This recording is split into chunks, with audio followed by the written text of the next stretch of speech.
Later today, the Prime Minister is meeting the family of Sir David Amess. Sir David gave this House and our country 40 years of service. I hope the Prime Minister will agree that getting the response to his murder right is vital, not just to his family, but to our democracy. Mr. Speaker, every week I speak to businesses who are letting go of staff or closing. Has the Prime Minister been given an estimate of how many people will lose their jobs because of his budget? Prime Minister.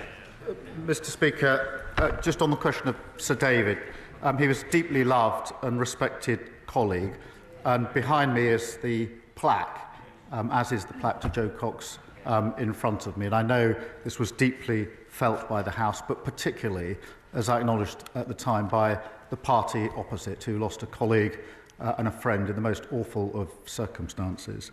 Mr. Speaker, I am meeting the Amess family later on today, and will make sure that they get answers to the questions that they ask. Mr. Speaker, in relation to businesses, I'm really pleased to say we've got thousands of new jobs into the economy. We've got more investment in the last 20 years, an absolute record. Wages are up higher than prices. 3 interest rate cuts, the best boost for the cost of living for a very long time. Mr. Speaker, the Prime Minister needs to get out more. Inflation is up, and estimates of job losses are between 130,000 and 300,000. Okay. His tax rises are hurting every sector of the economy. Things are getting worse for nurseries. Nurseries are writing to stressed parents right now, telling them that fees will go up because of his jobs tax. Can he explain how more expensive childcare is good for the economy or for working families struggling to make ends meet? Well, Mr. Speaker, we're putting in childcare. Look at the breakfast clubs, 2 in her constituency. But she's rather forgetting the $22 billion black hole that they left, that we had to deal with. That's why we had to take the necessary but right measures we did in the budget. And what's her response? Not that she'd reverse them. Oh, no, she doesn't say that. She attacks what we've done, but she doesn't say she would reverse it because she wants all the benefits of our budget in return to investment, but she doesn't want to pay for it. That's how we got into the mess in the first place. Mr. Speaker, the Prime Minister is out of touch because he should know that nurseries are charging over £2,000 for full-time care. That's £24,000 a year after tax, and he's talking about 60p breakfast clubs. He has no idea what people out there are experiencing, and it is not just the families. Even councils must pay his jobs tax. To cope with it, the average council tax bill is increasing by over £100 in April, after he promised to freeze it. Hard-working families' money is going to the Chancellor instead of social care and fixing potholes.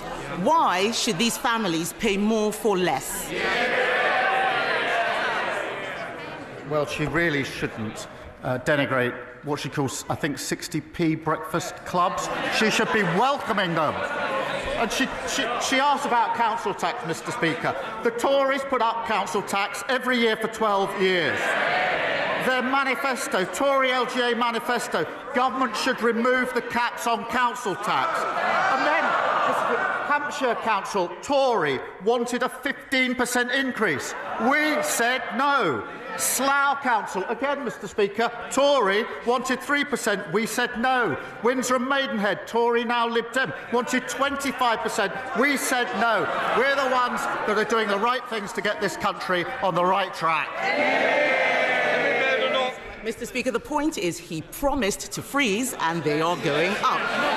And if he wants to talk about councils, let's look at Liverpool or maybe Birmingham, where the rubbish is piling up so high, people vote Labour and all they get is trash, just like what he's saying at the dispatch box.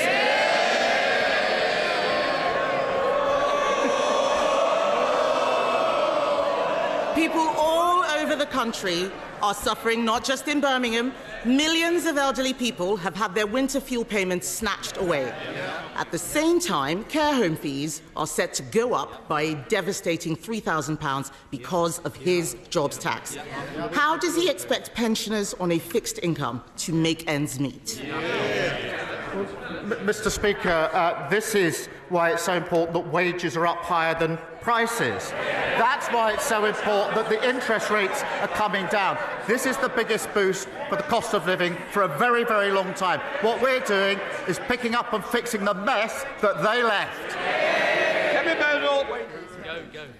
Mr. Speaker, the Prime Minister is not looking at what is happening out there. Every day I speak to businesses who are telling us that they think that they are going bust.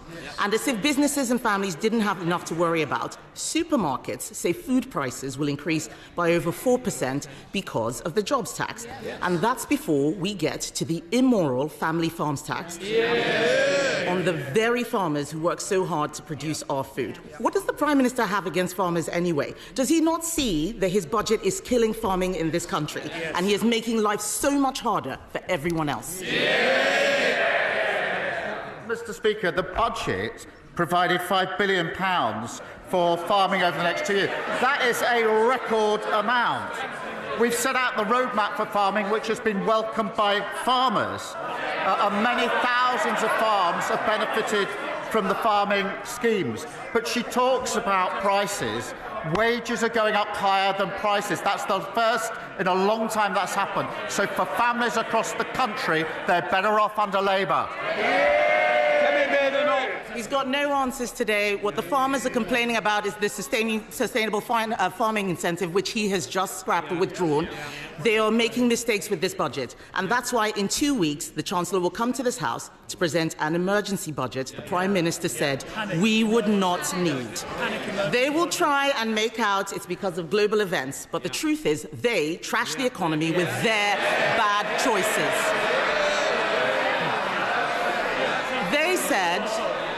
They said they'd look after pensioners.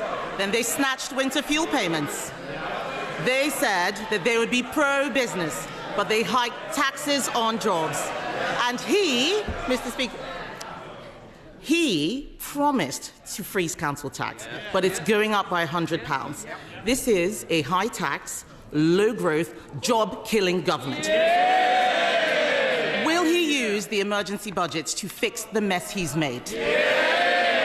Mr. Speaker, inflation under them 11%, £22 billion black hole, a mini budget that made us the laughing stock of the world, and they want to give lectures on the economy to us. No, thank you very much.